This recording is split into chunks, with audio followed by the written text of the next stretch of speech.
everyone to a new episode of a Chaldean Kitchen. My name is Lord Elia Bashi and I'm the owner of heavenlydates.mi. We specialize in homemade desserts and sweets. In this episode today, I wanted to introduce you to this cake. It's called Cake Muhammad, or it's a traditional Iraqi wedding cake. This cake usually was served at weddings back home in Iraq. Also, it's served in during big celebrations such as Easter or Christmas or New Year's. The name Cake Muhammad, the word means aged, and the reason why it's called Muhammad because they usually add hum to it, which is wine or any aged alcohol such as brandy or whiskey. So now we will be introducing the ingredients. Okay, so first I'm going to be introducing the dry ingredients. So we have here 3.5 cups of flour. We have some cocoa powder, cardamom, cinnamon, some nutmeg, allspice, and I have some cornstarch, salt, I have baking powder, baking soda, and the zest of one large orange. And then we also have 1/2 cup of sugar and 1/4 cup of dark brown sugar. Okay, now we introduce the wet ingredients, and we have 5 large eggs. We have some date molasses, orange juice, 1 cup of regular vegetable oil, 1/4 cup of butter. It needs to be melted or softened. And we have 2 teaspoons of vanilla extract. We have 3/4 cup of milk, and this is the marinade that I will be creating. So I measured 1/2 cup of this because this has to be done 2 hours prior or at least like the day before so that all the ingredients will marinate together and you get that special flavor. And here we have the walnuts, 1 cup of walnuts and 1/2 cup of raisins. Of course, the raisins might not be popular with a lot of the children, so a lot of my customers actually ask for the raisins off. If you eliminate the raisins, just add more of the walnuts. So as we mentioned at the beginning of the video, this cake traditionally was made for weddings, and that's the reason why they added wine or any kind of alcohol to it to add that aged flavor. So for our purpose here, and because of a lot of people that order this cake, serve it to their children and they want it with no alcohol. For this reason, I usually marinate the raisins and the walnuts with 1 cup of orange juice and the date molasses to give it that kind of special flavor. However, if you like to make it the traditional way and add the alcohol, I would maybe take 1/2 cup of orange juice only and then use the other 1/2 cup of brandy, whiskey, or maybe red wine. Usually it's made with red wine. That's why the color of this cake, if you've had it, it's usually a darker, like more chocolatey color. Okay, so the first step, first I need to mention the walnuts need to be chopped not too finely because you don't want it to turn into a powder, and you also want to have that like consistency in the batter, so you don't want it too fine. So we're gonna make the marinade now for the cake. So we have here the 1/2 cup of raisins, 1 cup of chopped walnuts, and then we're gonna add 1 cup of orange juice, and we're gonna add some date molasses. Oh, sorry about me. It's kind of thick. And then we're just gonna mix this well. And you can set it in the fridge for a couple hours, or if you like to set it overnight. Like the longer you put it, the better, because then the flavors will all come together. And once it's all marinated, it will actually turn darker. As you can see now, it's already darker. And then later when we're making the cake, we're gonna use 1/2 cup of this marinade, which I did this last night so you guys can see this turned into this color. So 1/2 cup of this marinade, and also we're gonna be adding the raisins and the walnuts to the cake batter at the end. So we're gonna place this in the fridge or place it on the side for now. Now we're gonna mix the dry ingredients. So in a bowl, I'm gonna take all the dry ingredients all at once. So we have the flour, the cocoa powder, cardamom, and the cinnamon. And we have nutmeg and allspice. We have some starch to hold the cake together. This helps the cake from falling. Once you open it, sometimes the cake is risen and then you open the oven and then the cake falls down. The starch helps hold it together. And then of course we have baking powder and baking soda, which are leavening agents. And then, okay, let's mix these. So I'm just gonna give them a quick mix, and then all these ingredients will be sifted together because you don't want any clumps or lumps going into the batter. And then we'll be adding it in 2 batches into our cake mix. Okay, we'll set this on the side now. And then, now our first step here is the eggs. I've already cracked 5 eggs. And we're gonna beat this, like I would say, till, I like it till it's frothy, maybe 3-4 minutes.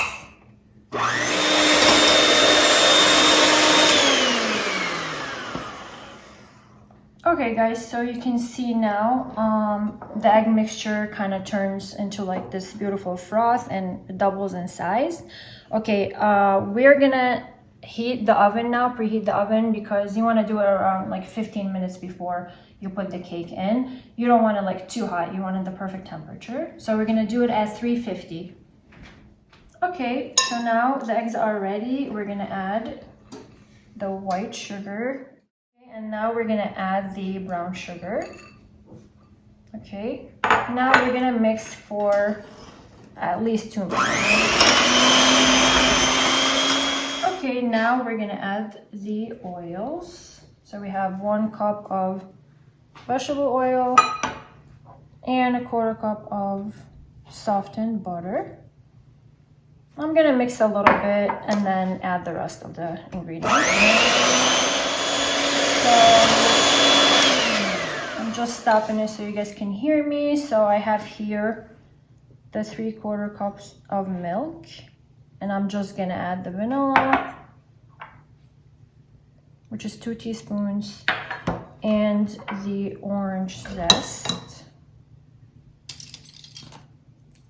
This one gives it a great aroma, as we all know. Okay, we're gonna mix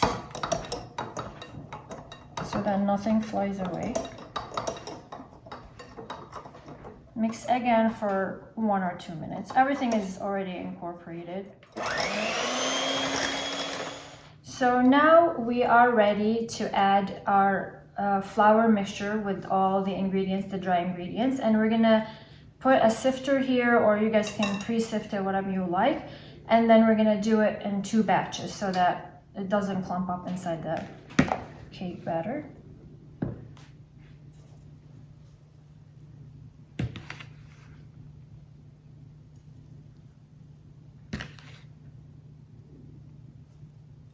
Now I'm gonna sift this. As you can see, there are some clumpy parts, which don't worry about that because those are not gonna go into our cake batter. You can also break these up. It's not like... Okay. Now I'm gonna mix this a little bit so that it doesn't fly all over the place. If you have the KitchenAid with the little shield protector, you don't have to worry about this part.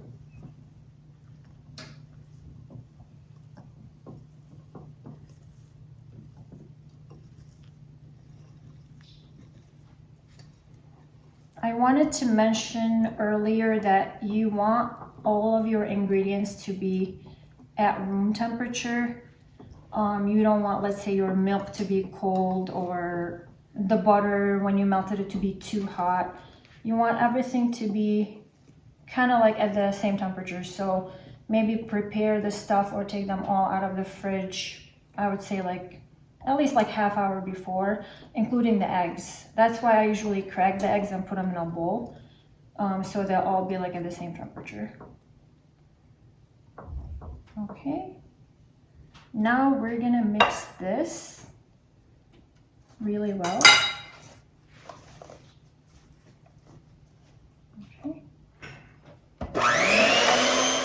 Okay, so I'm just cleaning the edge of the bowl from all the leftover batter. And then we're gonna add the second half of our flour mixture.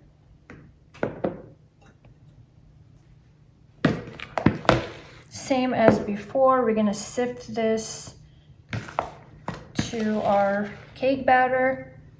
This cake tends to be a little on the dense side. I mean, this is how it is. It's not a sponge cake, so that's why we add some of that marinade liquid to kind of make it more like thinner.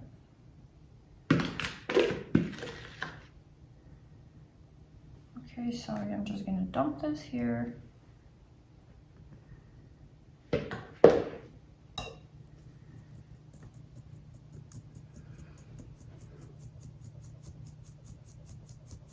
This sifting process is very therapeutic. It's when you feel the flour going through and it's so fine and beautiful. And the spices smell really amazing. Okay, again, I'm going to gently stir this so that when we have the mixture, it doesn't fly all over the place. And then I'm gonna use the hand mixer, mix it a little bit, and then we'll add the marinade juice. It's half a cup. And then we'll just stir in our raisins and our walnuts that have been sitting in the fridge if you guys want overnight, or just a couple hours is fine. You'll still have the great flavor. Okay, so we added the second half of our dry ingredients. I stirred it a little bit so that it doesn't fly all over, and now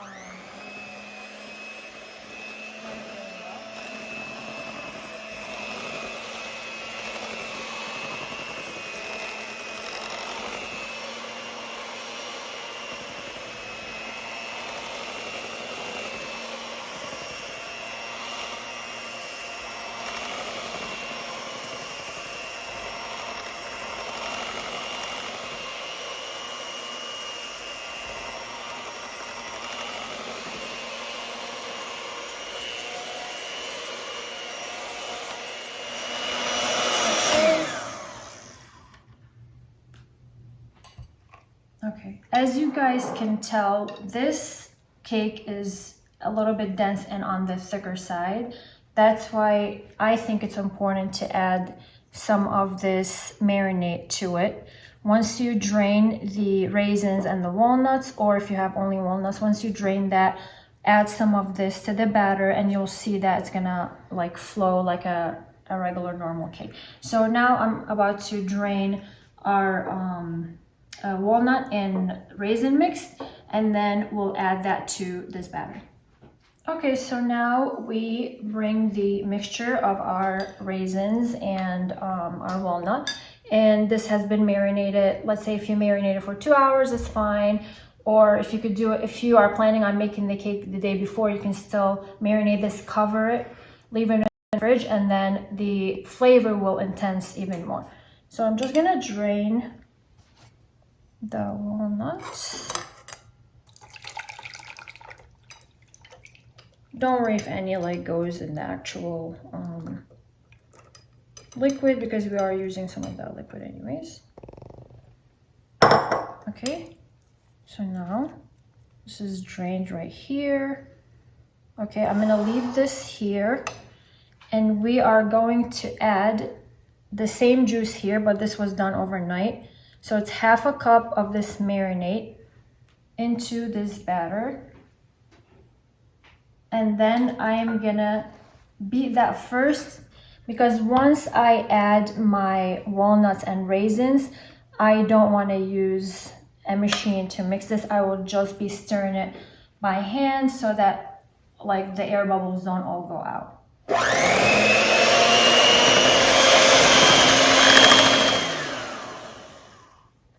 Okay, we are done here. As you can see, the cake is smooth. There's absolutely no lumps. Don't worry, at the beginning it might look too dense, but it helps when you add all the fluid and liquids into it. Now I'm going to add this, and this is the special ingredient that makes this cake what it is. In Iraq, people love walnuts and raisins. Chaldean people come from the north, and as you know, that area is beautiful and it's abundant in its fruits and the pistachio and the nuts, and that's why a lot of our recipes, as you know, like during the holidays too, we make leche, and that specifically has walnuts and has dates, and that's because those ingredients are widely available in Iraq. Okay, so now the batter is ready. We stirred in the nuts, like the walnuts and the raisins, and before making the cake, I had already buttered and put the flour in here, or you can use, there is the baking pan. It's a spray. It's much easier just to spray it evenly all over. But anyhow, this cake, you don't want it to stick to this pan, so make sure this is well oiled, especially the raisins, and sometimes the walnuts, they go to the bottom, so you don't want that to like be sticking here. And now we're gonna pour it as evenly as we can, but don't worry about that because we'll move the pan around and they will all even out. And try to do this. I have my Valentine's Day spatula here, because this cake would be also perfect for you to make for any of your loved ones, even during Valentine's. Now, usually if you're not sure if the cake is a little bit thicker and not everything went around, you can swirl your pan like this way. And also, to release some of the air bubbles so it doesn't crack too much, just tap it twice, like this. You'll see all the bubbles going up. I usually like to put the cake on the side before putting it in the oven for like 2 minutes, just to get to the same temperature of this pan. I mean, it's something that I'm used to doing. And then we're gonna pop it in the oven. It's at 350, it's been preheating. We're gonna put it for 15 minutes. This is according to my oven. You can measure always. I mean, after 45 minutes, if you like to open up the oven and put any stick or something through it, toothpick or whatever, and see if there's any dough coming up. It is a little bit dense, and this cake doesn't rise very, very high, so that's normal. Don't think you failed. This cake is too heavy to rise. It's not a spongy cake. If you like to double the ingredients, it will become a higher cake. But again, this cake does not rise too much, so make sure that the inside is all cooked after like 45 minutes. My oven is perfect at 50 minutes, so I usually put it in there, set the timer, and after 50 minutes I will turn it off and just leave it in there for a couple minutes and then take it out and let it cool completely before flipping the cake. Okay, so we're gonna take it to the oven.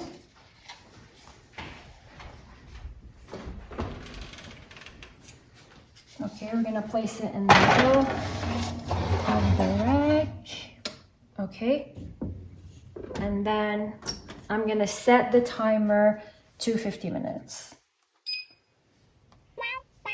Okay guys, so we just took the cake out of the oven.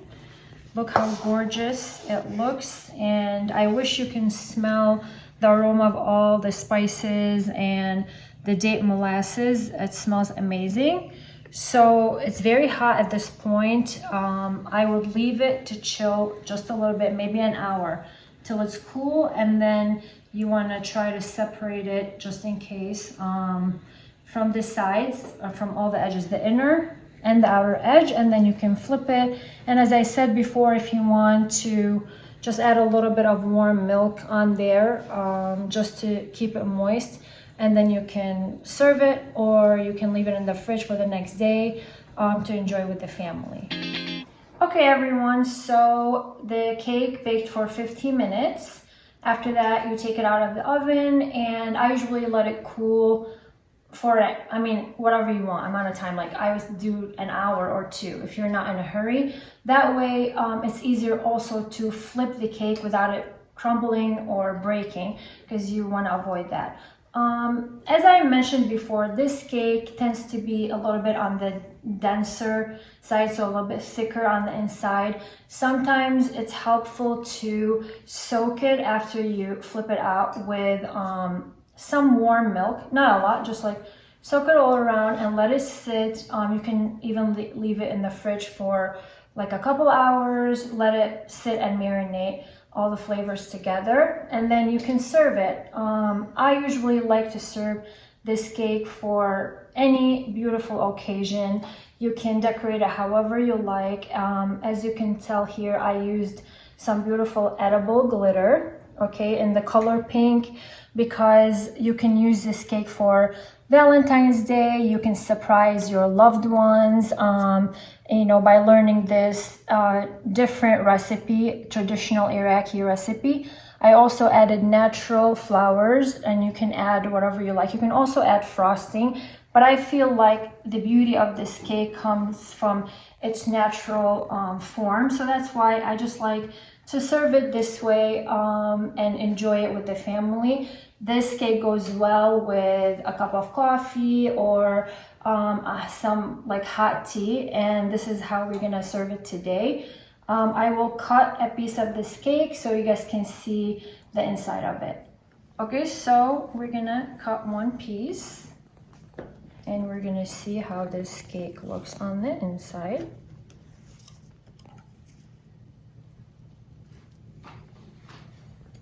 Look how beautiful this cake is. You can see that it has all the airy parts, the walnuts, and some of the raisins.